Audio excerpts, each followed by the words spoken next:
Des manifestants attaquent une école religieuse en Iran. Tension croissante. Des manifestants iraniens ont attaqué une école religieuse dans une province proche de Téhéran, après plusieurs jours de protestations contre les difficultés économiques à l'approche du rétablissement des sanctions américaines. Alors que l'Iran sort à peine de plusieurs années d'isolement après un accord nucléaire conclu en 2015 avec les grandes puissances, l'administration américaine de Donald Trump, hostile à Téhéran, a décidé de se retirer de cette entente jugée insuffisante et de rétablir les sanctions contre ce pays à partir de mardi. Les Iraniens, usés par une crise économique endémique qui attise la colère contre le système politique, craignent une aggravation de la situation marquée par la chute de la monnaie iranienne, le rial, qui a perdu environ 2/3 de sa valeur en 6 mois. Vendredi soir, environ 500 manifestants ont attaqué une école religieuse, tentant de briser ses portes et de brûler des objets, a rapporté samedi l'agence de presse Phare, proche des conservateurs, en citant le directeur de l'école d'Ijtihad dans la province de Karaï. Ils sont arrivés avec des pierres et brisé toutes les fenêtres de la salle de prière, scandant des slogans contre le régime, avant d'être dispersés par la police anti-émeute, a-t-il ajouté en faisant état d'arrestations. Ces derniers jours, des manifestations rassemblant des centaines de personnes ont eu lieu dans plusieurs grandes villes comme Shiraz, Sud, Avaz, Sud-Ouest, Mashhad, Nord-Est et Karaï. Les autorités n'ont pas donné de détails sur ces protestations, mais les médias conservateurs ont mis l'accent sur les attaques contre des établissements symboliques, comme les édifices religieux. Des vidéos circulant sur les réseaux sociaux mais dont l'origine n'a pas pu être identifiée ont aussi montré des manifestations dans des villes touristiques comme Ispahan, centre, ainsi qu'à Téhéran jeudi. Sur certaines images, des slogans radicaux comme « Mort au dictateur » sont scandés, chômage, hausse des prix. L'agence Phare a confirmé des protestations pacifiques dans 5 à 6 villes, depuis mardi contre les coupures d'eau, la hausse des prix et le chômage, avec quelques 1000 à 2000 protestataires dans la rue.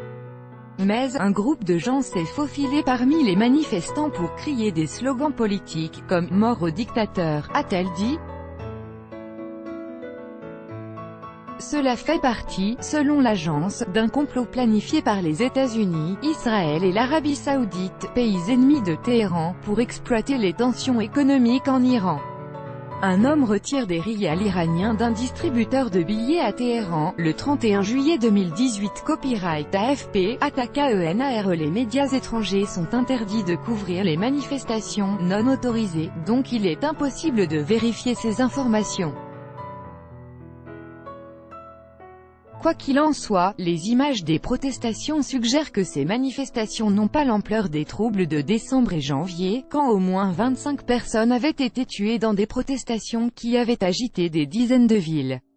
Mais avec l'accroissement des tensions, le gouvernement du président modéré Hassan Rouhani, un des parrains de l'accord nucléaire, fait aussi face à l'opposition des conservateurs et des responsables religieux qui critiquent son rapprochement de l'Occident et l'accusent de gouverner seulement pour les riches.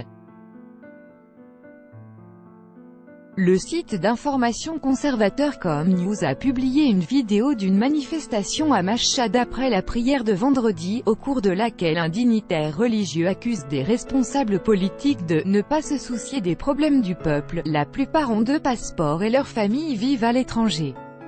La justice doit les retrouver et les arrêter, a-t-il lancé devant la foule. Pression maximale. L'accord historique de 2015 qui a mis fin à 12 années de tensions autour du dossier nucléaire iranien a permis une levée progressive et conditionnelle des sanctions contre l'Iran en échange de garanties que Téhéran ne se dotera pas de l'arme atomique. Mais le retrait unilatéral en mai des États-Unis de l'accord a changé la donne. Washington dit vouloir exercer une « pression maximale » sur l'Iran à travers de sanctions qui seront mises en place à partir du 7 août et du 5 novembre. La première phase des sanctions touchera les transactions financières et les importations de matières premières, ainsi que les achats dans le secteur automobile et l'aviation commerciale en Iran. La seconde concerne le secteur pétrolier et gazier et la Banque centrale. Évitant de peu le retour des sanctions, la compagnie aérienne Iran Air a annoncé la réception dimanche de 5 nouveaux avions d'ATR. L'économie de l'Iran. Copyright AFP, Simon Malfatto. Ces appareils sont fabriqués par le constructeur européen Airbus et l'italien Leonardo Finmeccanica, mais un peu plus de 10% de leurs pièces sont conçues aux États-Unis, ce qui les soumet aux sanctions.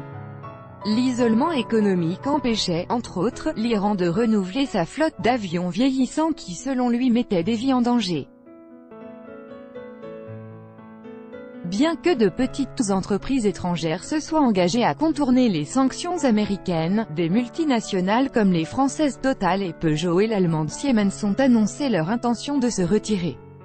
Tout droit de reproduction et de représentation réservé. Copyright 2018, Agence France Presse.